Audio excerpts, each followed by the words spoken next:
Welcome back to Love and Grit. My name is Laia. I'm Justin. And I'm Rachel. And while we are all getting acclimated to our new normal, Love and Grit continues to bring you amazing Philly stories. Top Chef winner Nick Elmi joins us to talk food and what it's like to be nominated for another James Beard Award.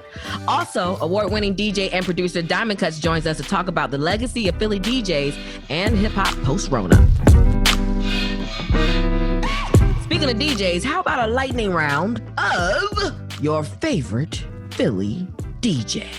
Rachel, you go first. Ooh, I like that. I am going to say one of my many favorites includes DJ Diamond Kuts.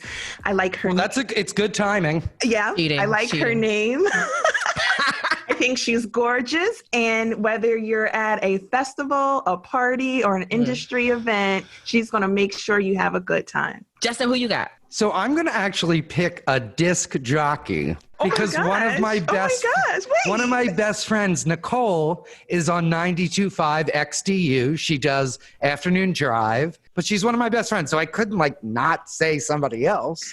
But why did you have to say a disc jockey? I mean, I just was she doesn't That is very in old the school. records. Yeah, they used to, that's why they used to call them disc jockeys, because you actually used to be able to talk and spin your records. Mm-hmm. The good old days. What do you got, Laia? I'm keeping it Philly and DJ. I'm going with the man who gave us Jill Scott, Music Soul Child, and the Fresh Prince of Bel-Air. I'm talking about Jazzy Jeff. I mean, he's the king. DJ. He's just the bomb. And still. All right, let's get this thing started. It seems like y'all ready. Y'all ready? Yeah. And we're ready. Okay, here we go. Well, let's start with somebody from the top. Nick Elmi is definitely one of Philly's top chefs. No, literally, he won Top Chef in 2014 and has been essential in growing Philly's restaurant scene. And now he's nominated for another James Beard Award. Nick, congratulations on yet another James Beard nomination. How's it feel? Pretty great. This is my first finalist, though. Oh, is it? So this is a big deal. Yeah, this is my 7th nomination. It was the first time I'm actually a finalist. That's exciting. I love it. Yeah, I'm pretty excited. Whole family's excited. So it's a lot. I mean, it's obviously a lot with the way things are shaking out right now. You're a James Beard finalist with no restaurants open. It's kind of odd. It's kind of surreal right now. Everybody's trying to do what they can to survive themselves, and every business and situation is run differently.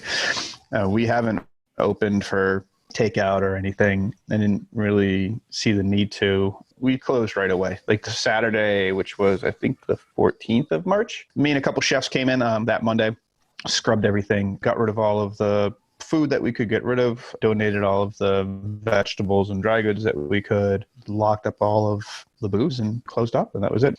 Can you tell us at all about the fundraiser you have online for your staff?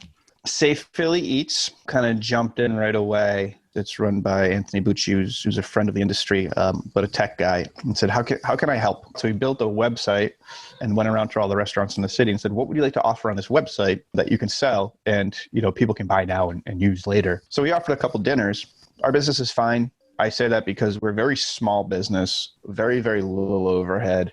Financially, we're pretty tight for a little while. I didn't want to raise money for the business. I want to raise money for my staff. We only have 19 people on staff. A lot of them are very young. All the troubles that happened with unemployment in the beginning, we wanted to get them a little bit extra cash. So we offered 2 different dinners, and we sold out within 3 days. We raised a little over $40,000 for our staff. How are you feeling about the future? I mean, you're at the top of your game, and the industry is in peril. You have 3 restaurants. How are you feeling now, 8 weeks later? Our biggest problem is we don't have any answers. We can sit around and spitball all day about what we're going to do when we have to reopen and how we're going to be able to distance and how we're going to be able to do service and how we're going to be able to run restaurants. But we're not getting very many answers from our government on what they think it looks like and how rolling out opening restaurants is going to look like. Laurel is already a small restaurant. We only have 22 seats. If we have to go to 50% capacity, we're down to 11 seats. That's kind of crazy.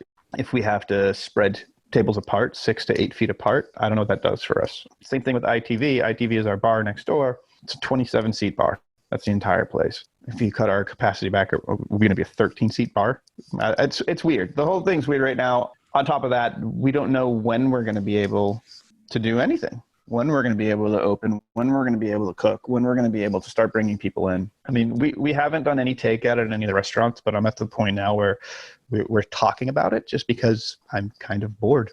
And I've done all the yard work. We've cleaned the house 100 times over. What would you do for takeout? Because Laurel stuff isn't takeout food. We're going to pivot. We're hoping that Governor Wolf is going to pass he has a bill on his desk. It's going to allow restaurants that have liquor licenses to start selling pre-made cocktails. ITV's bar program has been pretty spectacular. We have a lot of really great cocktails that I know that we can batch, bottle, and cap ourselves, and then sell like 4 packs of cocktails out of ITV. Rachel, we have to go on a date during Christmas time because ITV turns into, you call it Miracle, right? Miracle, yeah. It's a Christmas pop-up that we do at the bar that's pretty spectacular. The grin on my face. I know, but like so wonderful. But during that bar season, that bar is 2 or 3 people deep. Oh, from yeah. December 1st until December 24th. I mean, what is that? I mean, we're not going to be able to do that this year, obviously. You know, there's just a lot of what ifs. But again, I've gotten to the point where I feel like I don't really have control over the situation. So how much am I actually going to really continue to stress out about it? And now I'm at the point where it's kind of like, all right, kind of kick back, relax. I'm never going to have 2 months, 3 months off where I can just hang out with my family and be with my kids and be with my wife. So yeah, it's definitely strange. It's hard to wrap your brain around how long this is going to affect us for. What are you cooking at home? I'm sorry, Rach. No, that's what I wanted to say. Yeah, we always want to know, like, what are you making at home? And that question and whether or not the kids appreciate, I know you mentioned the family was happy and celebrating, but most households don't get these amazing meals that I'm sure that you make, you know, for your family. We're starting to get a little bit more adventurous. My wife is a wonderful cook, but I will say that we eat very, very healthy at home. A typical dinner for us is grilled chicken, grilled fish, some grilled vegetables, and maybe like a bowl of quinoa that's like simply dressed with lemon and olive oil. Like I make pasta a couple times a week. I'll make bread a couple days a week. I've been going and, you know, we're going out again today. We're going to do a little bit more foraging. We've been getting mushrooms. I want to get kind of like the last of the ramps for this year and process them and freeze them so we have them for a while. My daughter loves cooking with me as well. She's a great baker. She loves helping me make handmade pastas. What do you think it is about the baking? I feel like everyone's making bread. Obviously, like banana bread has been blown out, but like I feel like I look on Instagram and like so many people who don't necessarily have your skills are making bread, but then to see you making bread all the time, is there something that's like giving people some solace in that bread making? It's a great release. It's a sense of accomplishment. It's a long process. It takes patience. It takes skill. People like doing it because it's something that you take for granted every day, that you can walk wherever you want and pick up a piece of bread. It's a great way to appreciate a process. That's a really good point. One of the questions we like to ask all of our guests, you see the name of the podcast is Love and Grit. And for us, that we're talking about Philadelphia and the countryside and everything that we love about our region. But we're also owning the fact that we have grit. We've been in circumstances before that we've had to overcome things. So we know there's a light at the end of the tunnel. What does love and grit mean to you? I love the blue collar determination of Philadelphia. I love the idea that like, no matter how good I get at my craft, if I make a little tiny mistake and someone's in the dining room and catches it, they're going to tell me about it. You know what I mean? Like they're very forward. It keeps you on your toes. It keeps you competitive. It keeps you moving. It keeps you striving for greatness. The people of the city, they want a realness. It's a results-driven city. You're not going to get by on PR. You're not going to get by on being something that's fabricated. You're going to get by on being true to who you are and being good at your craft. I love that. That's so true. Thanks for your time. Hang in there, guys. Appreciate it. Thank you.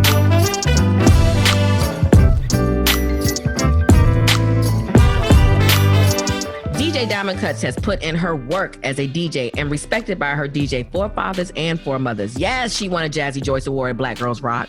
She's toured and produced for Nicki Minaj, rocked a party for President Obama, and discovered a rapper named Lil Uzi. So let's check in on her life and life in this new normal. You know what? Here's my dog. This is embarrassing, okay? This is real life. This is real life. This is real life right here. P.S. Based on that echo, y'all done moved up since the last time I've been to the residence. Yeah, I got a whole house now. I love that she said based on the echo. I love that. Oh yeah, right? Mm-hmm. Hey, listen, when you have a child, you need that extra space, okay? It's true, because I had certain rooms, like don't go in mommy's pretty room, or we eat at the island in the kitchen, not the dining room. Right. And now My son is everywhere. I said, I'm not going to have nothing. It's not going to be nice anymore. It's going to be his handprints with greasy bacon. Ain't nobody tell you to have white rooms. Ain't nobody You got white furniture? Yes. I guessed that, Diamond. And then the other thing is, Laia already called me out about this because I go to CVS on the weekends. That's my outlet. That's the only place I can be by myself. Well, in the public. Perusing the aisles. I go down the aisle, and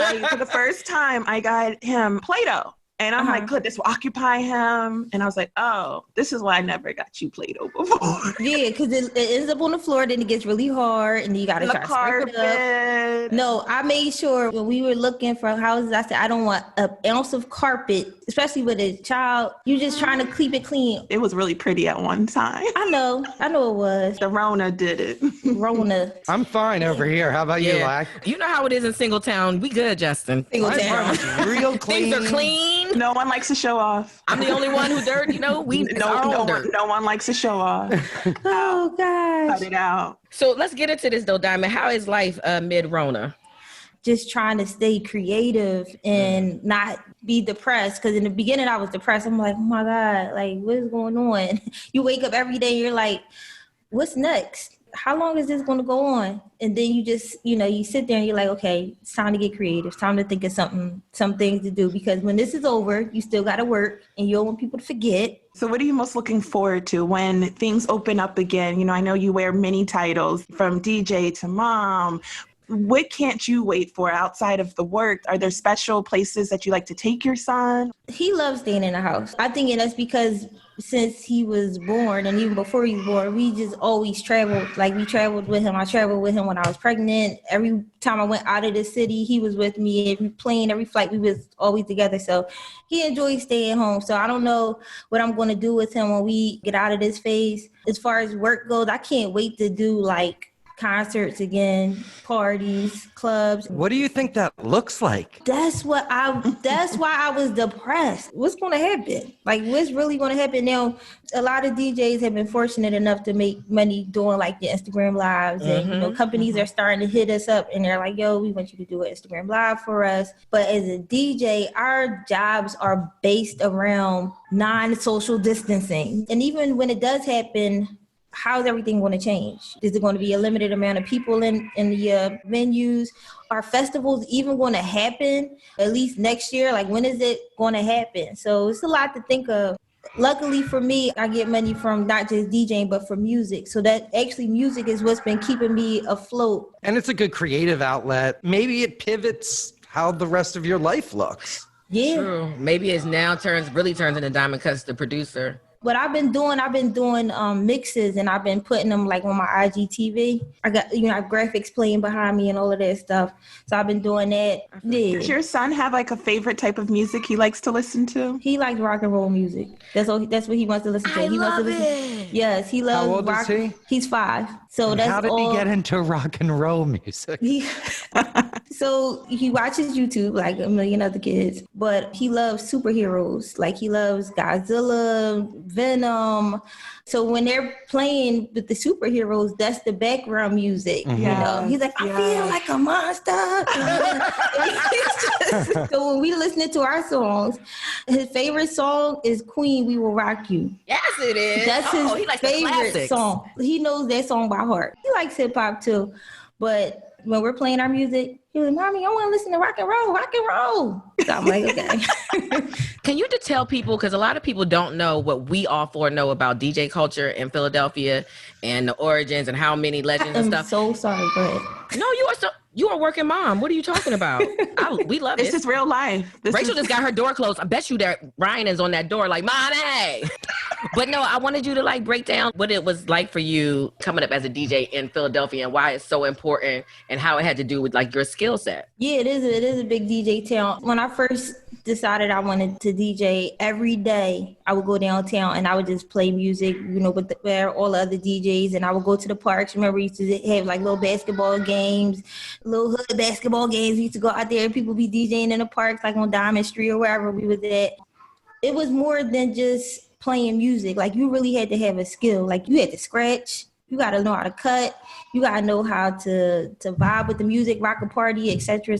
You know, my dad used to rap back in the day, and I grew up listening and hearing stories of Cosmic Kev and Jazzy Jeff and everything like that. So when I was like, this is what I want to do. Shouts to Perry P. When I said I wanted to start DJ, Perry P. I used to go to Perry P house when I was a little girl. Like that, him and my dad was the bestest of friends. I just grew up around it. I played the flute and I played the drums and all of that, but DJing, my dad was excited. Like he brought me turntables. Him and my mom were separated at the time, but I would wake up, I would open the door and I have like a crate of records at the door. And my dad would be like, this is how you got to do it. You got to do this, you got to do that.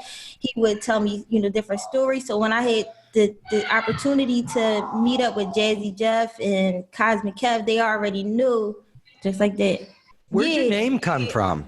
Oh, so this is the true story. I used to be like, I shine like a diamond and I cut the record and all that. But the real story was I didn't know what I wanted to name myself. And we were just riding around and I looked up and I seen Diamond Street and I said, that's a nice name, Diamond. And Kuts came from, of course, actually really knowing how to cut records, scratch records or whatever. So that's where Diamond Kuts came from. Who your favorite Philly DJ? Outside of yourself. My favorite Philly, oh my God, I got so many. I can tell you some of my favorites. Okay, all right. Of course, Jeff, Kev, Cash Money, Fat Cat.